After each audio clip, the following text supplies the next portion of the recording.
안녕하세요. 지난 시간에 이어서 우리가 균형점이란 개념이 만들어지기 이전에 게임의 결과 예측을 어떻게 했는지에 대해서 계속 이야기를 할게요. 아, 지난 시간에는 죄수의 범민 게임과 같은 게임에는 지배적인 전략이 있기 때문에 선수들, 플레이어들이 모두 다 지배적인 전략을 구사할 것이다 라고 얘기했죠. 그래서 또 죄수의 범민 게임을 우리가 우리 일상생활에 룸메이트들이 청소를 나누어서 하는 그런 상황에 적용을 해서 우리가 생각할 수 있겠죠. 그래서 이미 이런 상황, 룸메이트들의 그런 협력 상황에 대해서 이미 이야기를 했었죠. 그래서 이와 같은 상황은 이 플레이어들의 선호가 어떻게 되어 있는가에 따라서 지배적인 전략이 있는지 없는지, 그리고 게임의 결과가 어떻게 되는지가 달라지게 되는 것이죠. 그래서 만약에 플레이어들의 선호가 이와 같이 되어 있다면, 그러니까 이 경우는 상대가 협력하는데도 나는 협력하지 않고 배신하는 경우, 그러니까 이 경우는 템프테이션이죠. 그리고 상대가 협력하면 나도 협력하는 경우, 이건 이제 리워드. 그 다음에 둘 다 청소하지 않는 경우, 이건 이제 퍼니시먼트에 해당되죠. 이거는 상대가 청소하는데도 나는 청소하는 경우, 이건 이제 서클에 해당되는 거죠. 그래서 이제 선호의 순서가 이처럼 돼 있고, 달리 얘기하면 위로 갈수록 이제 보상값이 크다는 걸 의미하는 거죠. 그러니까 이와 같은 선호를 가졌으면 죄수의 딜레마 게임의 선호다 라고 볼 수 있겠죠. TRPS, 지난 시간에 얘기했듯이 TRPS니까 죄수의 범인 게임의 선호와 같은 순서를 가지고 있죠. 그러면 당연히 이제 지배적인 전략이 있겠죠. 그러니까 이 경우가 뭐예요? 둘 다 청소하지 않는 경우니까 P에 해당되겠죠. P.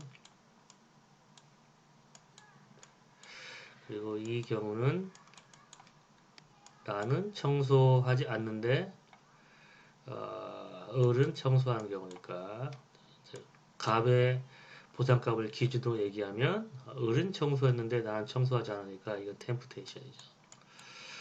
그리고 반대로 을의 보상값을 기준으로 얘기하면 을은 청소하지 않았는데도 갑은 청소하지 않았는데도 을이 청소한 경우니까 이건 다 서클죠. 이게 서클 T R 이렇게 되죠. 그래서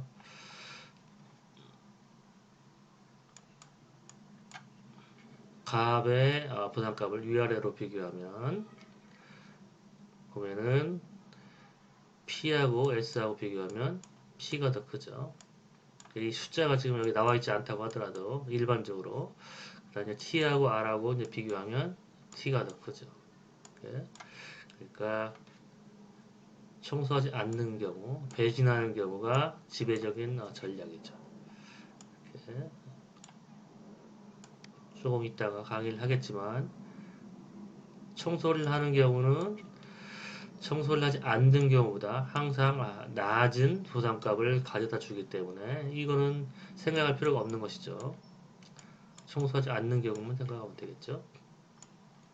을 역시 P하고 S하고 비교하면 P하고 S하고 비교하면 P가 더 크고 P가 더 크죠. 부등호예요 이게. 그 다음에 T하고 R하고 비교하면 T가 R보다 더 크니까 부등호가 이렇게 돼서 이 경우는 생각할 필요가 없겠죠. 왜냐면 을도 청소하지 않는 거 이걸 선택하니까. 그러니까 결과가 둘 다 청소하지 않는 결과가 초래되겠죠.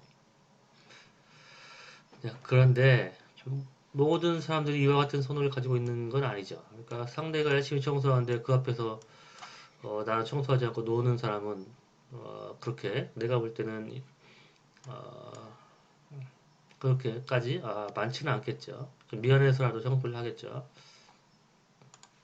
두 번째 경우를 보면 한 선수만 지배적인 전략이 있는 경우. 그래서 예를 들어서 갑을 보면 그러니까 갑의 지배적인 전략은 청소를 하지 않는 것이죠. 을도 지배적인 전략이 있느냐, 을도 청소하지 않는 게 지배적인 전략이냐 비교를 해보면 을의 보상값을 1이 0보다 더 크고 근데 을의 경우는 2가 더 3보다 크니까 갑이 청소를 했을 때는 을은 청소하지 않는 것보다 청소했을 때 더 큰 보상값을 얻죠. 그러니까 을은 지배적인 전략이 없다는 걸 알 수 있죠. 그러니까 갑이 청소하지 않았을 때 을은 부등호가 이렇게 되니까 청소하지 않는 게 더 높은 보상값을 얻으나 갑이 청소했을 때는 을은 2보다 3보다 크니까 청소하는 게 더 큰 보상값을 얻는 것이죠. 그러니까 을의 보상값은 갑이 어떻게 하는가에 따라서 달라지는 거죠. 갑이 청소하지 않았을 때는 을도 청소하지 않는 게 더 높은 보상값을 얻고 갑이 청소했을 때는 을도 청소하는 게 더 높은 보상값을 얻죠. 그래서 이게 을의 보상값인데 이제 조건부 선호죠. 갑이 무엇을 선택하는가에 따라서 을이 더 선호하는 게 달라지는 거죠. 그러니까 무조건적인 전략이 없다는 걸 의미하는 거죠. 그래서 이와 같은 선호가 상당히 많은 사람들이 이런 선호를 가지고 있지 않을까 생각해요. 그러니까 이전에는 이 위에 있는 두 가지 결과에 대한 선호가 바뀌었었죠. 이전에 죄수의 딜레마 게임에서는 상대가 청소하는데도 내가 청소하지 않는 게 가장 좋았죠. 이렇게. 그리고 둘 다 청소하는 게 두 번째로 내려왔는데 지금은 그렇지 않죠. 여러분은 스스로가 어떤 사람인지 한번 생각을 해보세요. 근데 의외로 보면은 죄수의 딜레마 선호를 가진 사람도 상당히 많아요. 그래서 두 사람이 룸메이트를 하거나 뭐 아니면 기숙사를 살면 결국에는 그 기숙사에 나올 때까지 청소 한 번도 않고 집안에서 뭐 쥐가 나올 때 바퀴벌레가 나올 정도로 둘 다 청소를 않고 끝까지 그런 상태에서 나오는 그런 사람들도 있죠. 우리 대한민국 사람들은 공동체 의식이 강하고 다른 사람한테 피해 입히는 걸 싫어하기 때문에 아마 내 생각에는 우리 대한민국 사람은 이런 선호 아니면 심지어는 이것까지도 바뀐 경우 이게 바뀌게 되면 어떻게 돼요?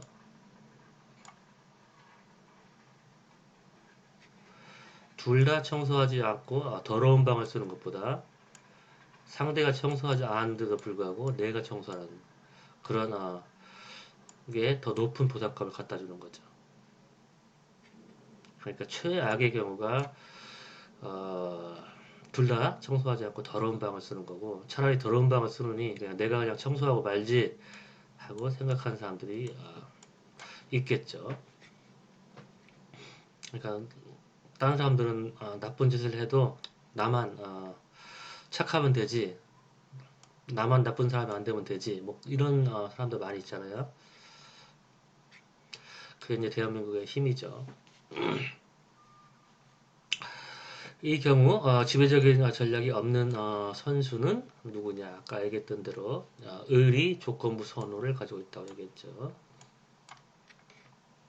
한 선수만 지배적인 전략이 있어도 상대 선수가 어떤 선택을 하는지 예측할 수 있다. 이럴 경우에는 우리가 게임의 결과 예측을 어떻게 하냐면 먼저 누가 지배적인 전략이 있는가를 알면 어떻게 되겠어요? 그 선수는 무조건 지배적인 전략을 구사하겠죠. 이 경우에는 갑이 지배적인 전략이 청소하지 않는 거니까 갑은 무조건 청소를 하지 않겠죠. 이건 선택하지 않고 이건 생각할 필요가 없겠죠. 그러면 을은 어떻게 하겠어요? 갑이 청소하지 않는다는 걸 알죠. 얘는 무조건 청소하지 않는 거야. 그러면 을은 어떻게 하겠어요? 조건부 전략을 구사하기 때문에 청소하지 않는 상대를 만났을 때 을이 선택해야 되는 선택은 을도 청소하지 않는 것이죠. 그러니까 한 선수만 지배적인 전략이 있어도 우리가 게임의 결과를 예측할 수 있죠. 그 결과는 뭐냐? 그 한 선수는 지배적인 전략을 구사하고 그 선수의 지배적인 전략에 대한 최선의 대응, 즉 이 경우에는 청소를 하지 않는 것.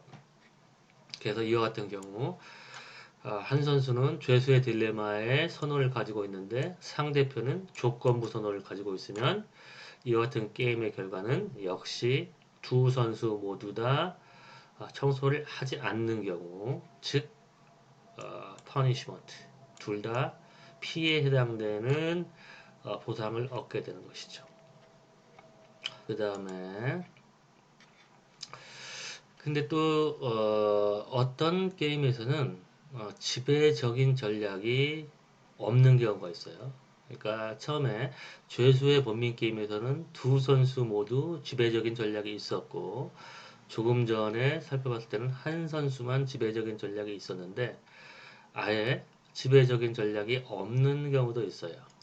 그럴 경우는 우리가 게임의 결과를 어떻게 예측하냐면 지배된 전략을 찾아야 돼요. 지배적인, 예, 지배된 전략. 그래서 지배된 전략을 찾고, 근데 지배된 전략을 찾으면은 어떻게 우리가 게임을 풀 수 있냐? 지배된 전략은 뭐냐면 상대 선수가 취하는 선택과 상관없이 최대한 같거나 아니면 더 나쁜 결과를 가져다 주는 전략이니까 그러면은 사람들은 지배된 전략을 구사하겠어요? 구사하지 않겠어요? 지배된 전략은 기껏해야 다른 선택보다 같거나 또는 더 나쁜 결과를 가져다 주니까 지배된 전략은 선택하지 않겠죠. 그러니까 지배된 전략은 선택하지 않으므로 이 지배된 전략을 쥐어나가면서 게임의 결과를 예측하는 것을 반복적 우위 방법이라고 불러요. 그건 지배된 전략은 이렇고 엄격하게 지배된 전략은 최대한 같거나 이 부분이 이제 빠지면 되겠죠. 그러니까 상대 선수가 취하는 선택과 상관없이 항상 더 나쁜 결과를 가져다주는 전략. 그러니까 지배된 전략이나 엄격하게 지배된 전략은 사람들이 구사하지 않겠죠. 기껏해야 다른 선택보다 동일한 결과를 가져다 주거나 더 나쁜 결과를 가져다 주기 때문에 그리고 또는 다른 선택보다 항상 더 나쁜 결과를 가져다 주니까 이와 같은 전략은 사람들은 구사하지 않겠죠. 조금 전에 얘기했듯이 때때로 지배적인 전략은 존재하지 않지만 지배된 전략이 존재할 때도 있다. 예를 들어서 두 가게가 이제 상품을 파는 그런 경쟁을 해요.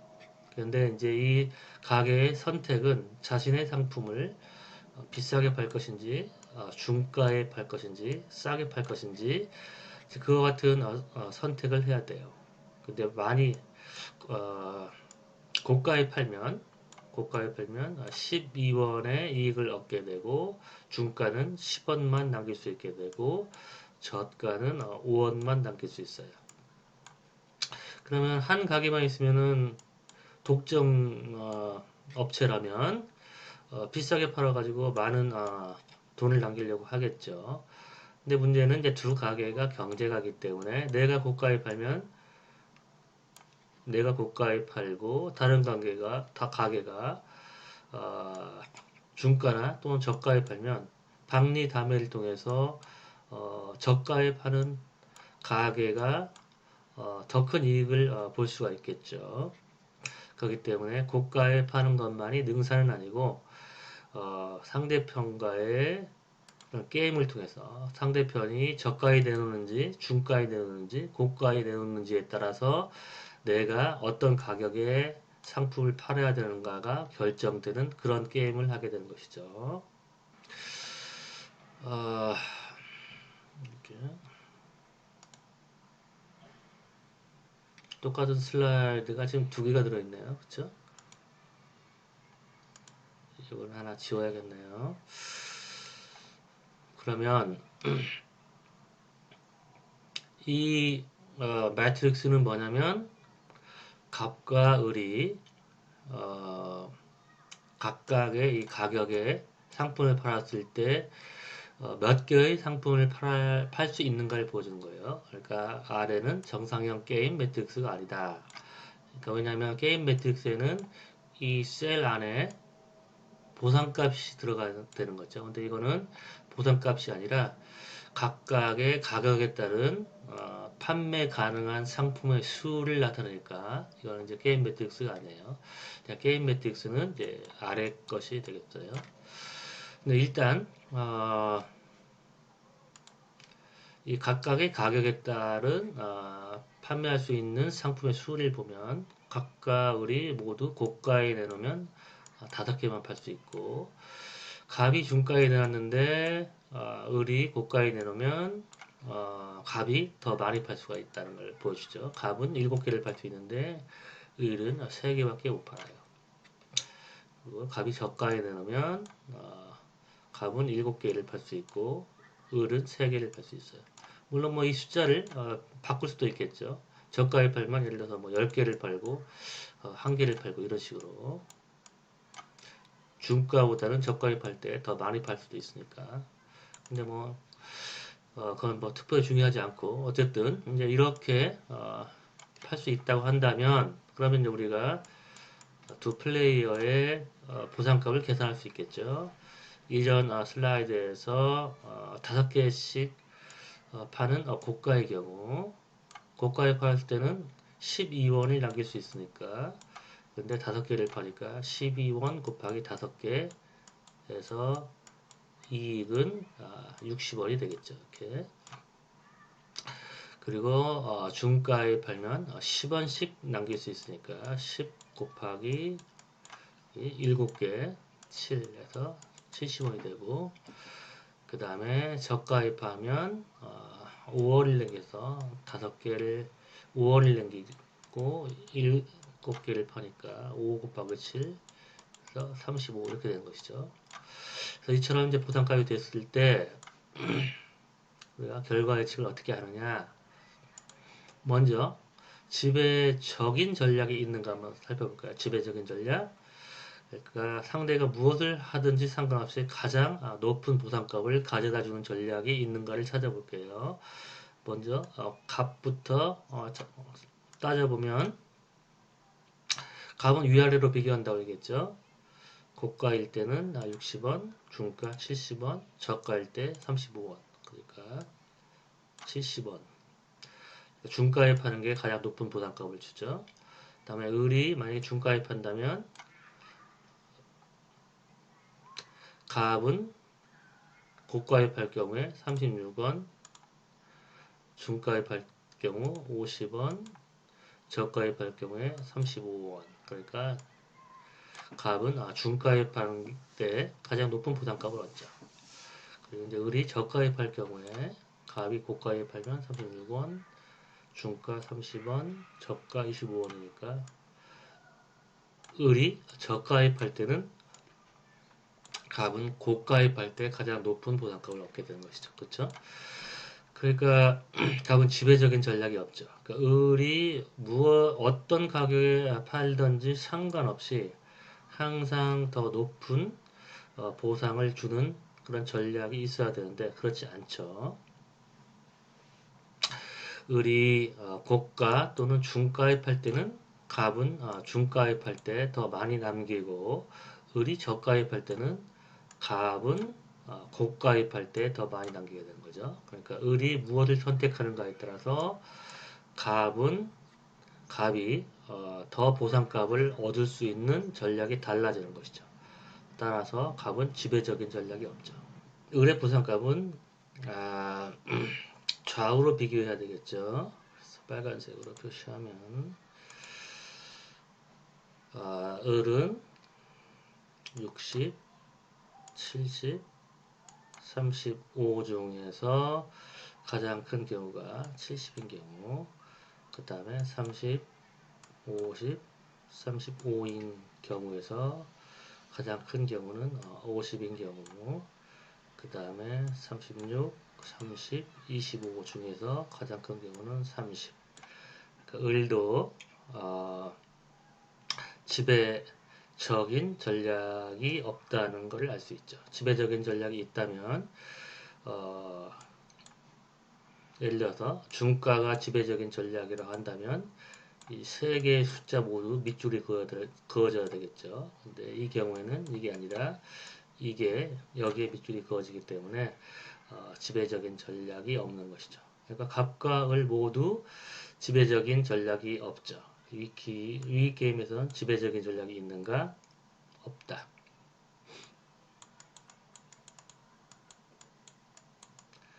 그 다음 질문은 위 게임에서 지배된 전략은 있는가? 라고 물었죠. 그러면 지배된 전략은 밑줄이 없는 셀이겠죠.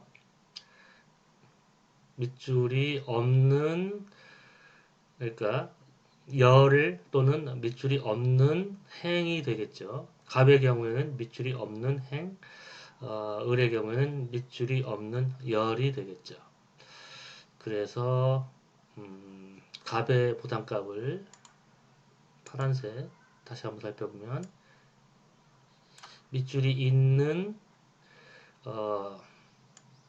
행은 중가행 여기에 하나 있었고 그 다음에 두 개, 여기는 없지만 고가에 밑줄이 하나 있죠. 그래서 밑줄이 없는 행은 이 행이 되겠죠. 그래서 갑의 부담값을 보면 35는 60이나 70보다 작고, 그 다음에 35는 36이나 50보다 작고, 25는 36이나 30보다 작죠. 그러니까 이게 지배된 전략이죠. 된 전략. 을도 빨간색의 밑줄이 그어져 있는 그런 셀이 하나도 없는 열을 찾아야겠죠. 그래서 고가의 경우에는 여기 36 여기에 밑줄이 그어져 있죠. 그 밑줄이 그어져 있는 셀이 이 고가에 포함이 되어 있죠. 그 다음에 중가의 경우에는 70에도 밑줄이 그어져 있고 50에도 밑줄이 그어져 있죠. 그러니까 밑줄이 그어져 있는 셀을 이 중가의 열이 포함하고 있죠. 하지만 저가의 열을 보면 밑줄이 그어져 있는 게 하나도 없죠. 이렇게. 그래서 을의 경우에는 이제 좌우로 비교하니까 60하고 70하고 35를 비교하면 35가 가장 작죠.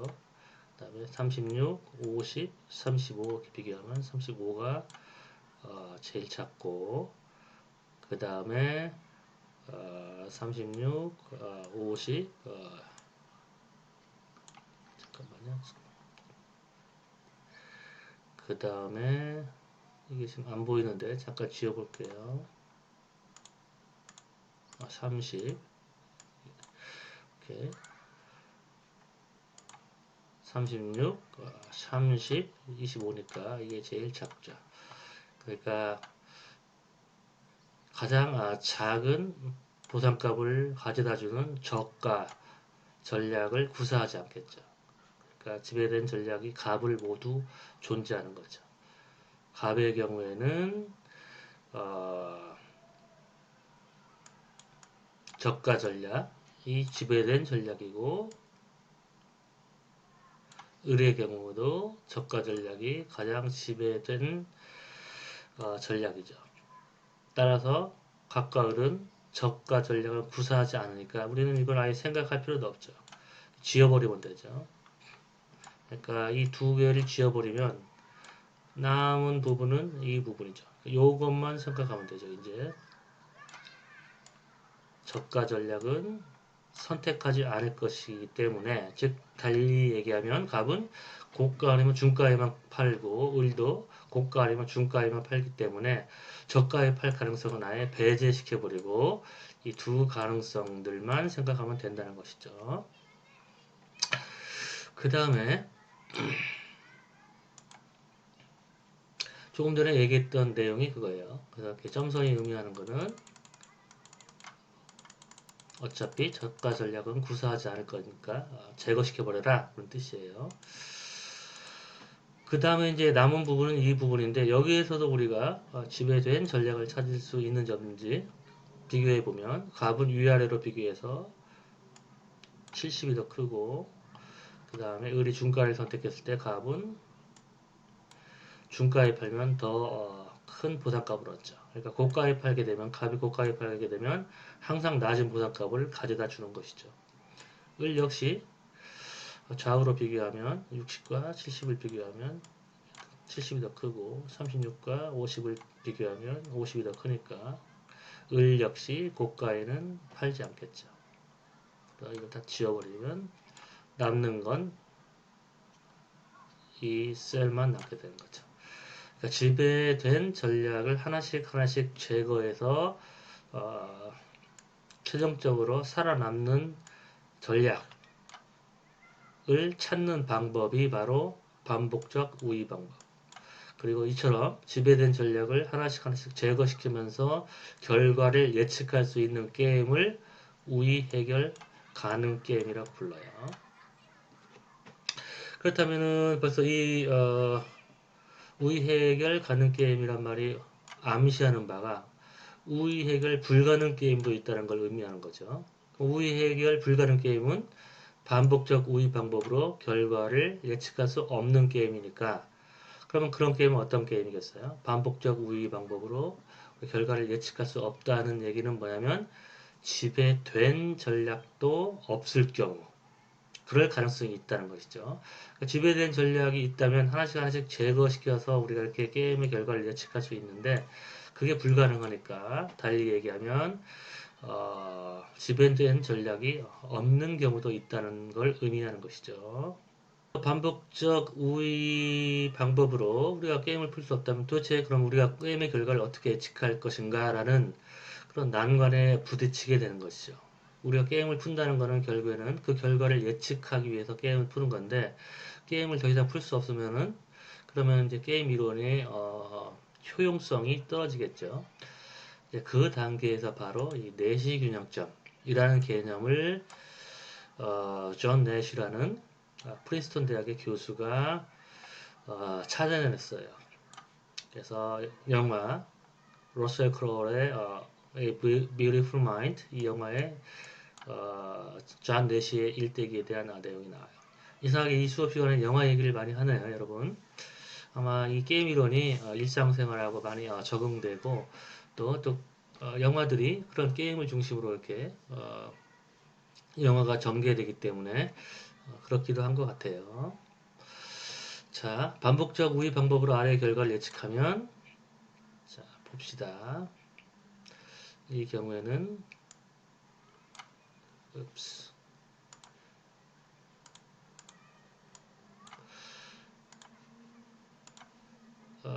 보상값의 크기를 비교하면 이렇게 되죠. 그러니까 이걸 지워버리면 되죠. 그리고 을의 보상값을 비교하면 이렇게 되죠.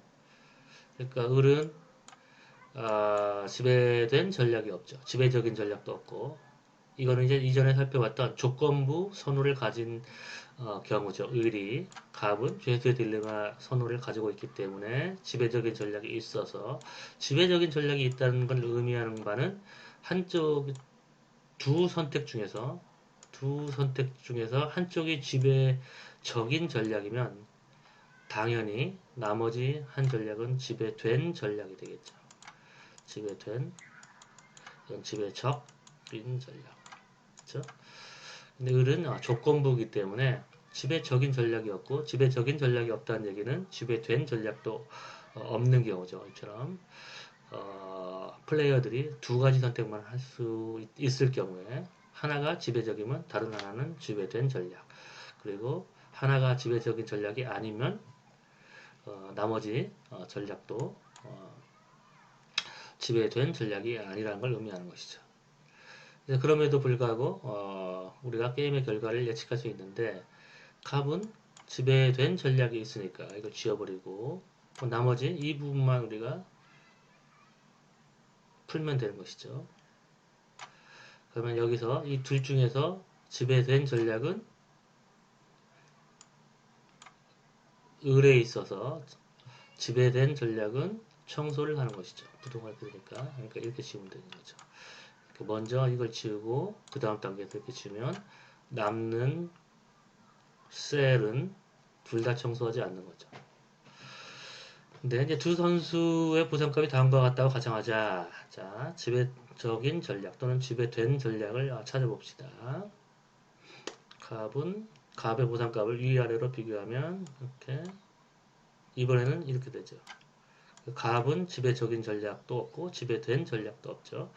을의 경우를 을의 보상값을 좌우로 비교하면 1과 0을 비교하니까 이렇게 2와 3을 비교하면 이렇게 되죠. 그러니까 을과 갑, 그러니까 을도 지배된 전략, 지배적인 전략이 없고 갑도 마찬가지로 지배된 전략이 없으니까 갑을 모두 지배적인 전략도 없고 지배된 전략도 없죠. 그 얘기는 달리 얘기하면 이들은 모두 조건부 전략을 구사한다고 볼 수 있겠죠. 조건부 전략이라는 건 상대가 청소하면 나도 청소하고 상대가 청소하지 않으면 나도 청소하지 않는 경우죠.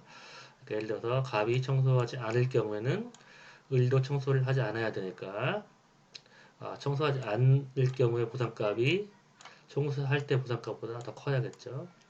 그렇죠? 갑도 마찬가지로 을이 청소하지 않는다면 갑은 청소하지 않는 게 더 보상값이 커야겠죠. 그래서 을이 청소하지 않을 경우에 갑이 청소하지 않을 경우와 청소할 경우를 비교하면 역시 갑도 청소하지 않을 경우가 더 큰 보상값을 얻는 것이죠. 을이 만약에 청소를 한다면 조건부 선호라면 갑도 청소하는 게 더 높은 보상값을 얻겠죠. 을이 청소하지 않을 경우에 갑의 보상값을 비교하면 2와 3을 비교하니까 역시 갑도 청소를 할 때 더 높은 보상값을 얻죠. 이와 같은 경우에는 갑과 을 모두 상대가 무엇을 선택하는가에 따라서 보상값이 달라지는 조건부 선호를 가지고 있으니까 이럴 경우에는 지배적인 전략도 없고 지배된 전략도 없죠. 그렇다면 드디어 이 경우는 조금 전에 살펴봤듯이 반복적 우위 방법으로 게임의 결과를 예측할 수가 없죠. 그래서 이 게임이란 건 이제 바로 이 게임을 얘기하는 거죠. 지배적인 전략이 없죠. 지배된 전략도 없죠. 그럴 때는 우리가 게임의 결과를 어떻게 예측할 것인가? 그에 대한 대답은 존 내시가 바로 내시 균형점이라는 개념을 제시해서 우리가 게임의 결과를 예측할 수 있도록 해줬어요. 그게 바로 여러분한테 얘기한 밑줄 긋기. 그러니까 갑의 보상값은 위아래로 이렇게 비교해서 큰 값의 보상값에 밑줄을 긋고 이렇게 위아래로 또 비교해서 여기다 밑줄을 긋고 그 다음에 을의 보상값은 좌우로 비교해서 여기다 밑줄을 긋고 그 다음에 이렇게 좌우로 비교해서 여기다 밑줄을 긋고 둘 다 밑줄이 그어져 있는 셀이 바로 내시 균형점이에요. 그러니까 둘 다 청소를 하거나 둘 다 청소하지 않거나 그러니까 조건부 선호를 가진 두 사람이 만나면 이와 같은 결과가 초래된다는 것이죠. 뭐 이와 같은 결과는 여러분이 아마 룸메이트랑 이제 같이 지내본 사람이 실제로 이런 결과가 초래되는 경험을 많이 했을 거예요. 그러니까 상대편이 이렇게 청소를 하는 것처럼 보이면 나도 청소하고 계속 눈치를 보다가 상대편이 청소하지 않으면 나도 않는 그런 경우죠. 그러니까 한 사람이 도저히 못 참겠다 더러워서 청소를 하면 그때야 청소를 하는 것이죠. 그래서 존 내시 덕분에 우리가 게임의 결과를 예측할 수 있게 됐고 모든 게임은 내시 이퀄리브리움이 존재해요. 그 내시 이퀄리브리움이 존재하지 않는 게임은 없어요. 그러니까 모든 게임은 예측이 가능하다는 것이죠. 근데 이제 문제는 모든 게임에 내시 이퀄리브리움이 존재하는데 이처럼 여러 개의 내시 이퀄리브리움이 존재할 경우에는 그렇다면은 우리가 어떤 결과가 초래될 것인지를 어떻게 예측할 수 있냐 그런 문제에 봉착하게 되는 거죠. 그럴 때는 게임 이론만으로 설명할 수 없는 다른 변수에 의존해서 우리가 게임 결과를 예측할 수밖에 없어요. 나중에 이제 설명하겠지만, 자, 이 게임을 풀기 위해서는 내시 균형점이라는 개념이 유익하다. 조금 전에 얘기했듯이 존 내시의 Beautiful Mind 이 영화를 보면 여러분이 존 내시라는 그런 경제학자의 삶, 노벨 경제학상을 받았죠. 삶을 볼 수 있을 거예요. 내시 균형점은 뭐냐? 게임의 참가한 선수가 균형점의 선택을 일방적으로 변경했을 경우 자신의 보상값을 증가시킬 수 없는 경우 따라서 선수들은 균형점에서 이탈 동기가 없다. 균형점에서 이탈 동기가 없다는 얘기는 뭐냐면 안전적인 상태를 유지한다는 거죠. 한번 이 균형점에 머무르면 어느 선수도 일방적으로 거기서 이탈하지 않기 때문에 그 결과가 유지되고 그래서 우리가 그 게임에 대한 결과를 예측할 수 있겠죠. 이 안정적인 상태가 바로 그 게임의 결과가 되겠죠. 그래서 내시 균형점을 좀 자세하게 얘기하면 내시 균형점은 경쟁하는 선수들의 전략의 조합이다. 한 선수의 개개 전략이 지배적이다. 지배된다고는 얘기할 수 있지만 개개 전략으로는 내시 균형점을 형성시킬 수가 없다. 그래서 내시 균형점은 다음과 같은 특성을 지닌다. 내시 균형점은 자기 강화적이다. 그러니까 상대 선수, 그러니까 나 혼자만의 개별적인 전략으로 우리가 내시 균형점을 얘기하는 게 아니라 상대 선수의 선택에 대응한 나의 선택은 올바르다. 그러니까 상대가 어떤 선택을 했을 때 그에 대한 최선의 선택이기 때문에 그와 같은 선택에서 이탈할 동기가 없는 것이죠. 그렇기 때문에 한번 선택되면 지속적으로 그 전략이 선택되게 되고 안정적으로 유지되는 것이죠.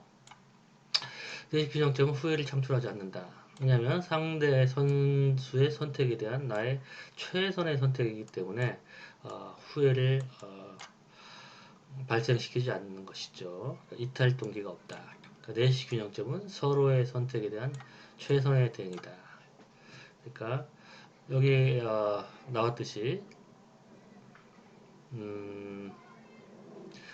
개개 전략으로는 내시 균형점을 형성시킬 수 없다라고 얘기했죠. 그러니까 내시 균형점의 특징은 항상 상대 선수에 대응한 나의 선택, 상대 선수, 그 다음에 서로의 선택처럼 이 게임에 임하고 있는 상대와의 관계를 통해서 우리가 내시 균형점을 정의할 수 있다는 것이죠. 그 다음에 아까 조금 전에 얘기했지만 균형점이 여러 개인 경우에 우리가 그 여러 개의 복수의 균형점 중에서 어떤 것이 선택될 건가를 우리가 어떻게 예측할 수 있는가라고는 질문을 던졌었는데 이제 그럴 경우에는 게임 이론 자체만으로는 어떤 게 선택될 건지는 우리가 예측할 수가 없어요. 성대결 게임의 경우 지난 시간에 살펴봤듯이 남녀가 서로 데이트를 나갈 때 연극을 보러 갈 것인가 야구를 보러 갈 것인가 아니면 각각 서로 따로 연극이나 야구를 볼 것인가 라는 선택을 할 경우에 균형점은 둘이 같이 연극을 보러 가거나 둘이 같이 야구를 보러 가거나 이 두 개의 균형점이 존재한다고 했는데 이 둘 중에 어떤 것이 선택될 건가는 게임 이론으로는 설명할 수가 없어요. 그래서 게임 이론은 두 내시 균형점 중 어떤 균형점이 선택될지에 대한 예측을 제시하지 못한다. 이럴 때 필요한 거는 토마스 쉐일링이라는 학자가 포칼 포인트라는 그런 개념을 제시했어요. 그래서 이 개념은 뭐냐? 전략적인 이유로는 설명하기 어려우나 그러니까 전략적인 이유는 우리가 두 개의 균형점을 찾을 수 있는데 이 둘 중에 어떤 게 선택되는가는 우리가 설명할 수 없어요. 그 대신 이 전략적인 이유 말고 문화나 역사나 사상 같은 그런 전략적인 이유 외에 다른 변수를 가지고 설명할 수밖에 없는 것이죠. 예를 들어서 가부장적인 사회는 그럼 어떤 게 선택되겠어요?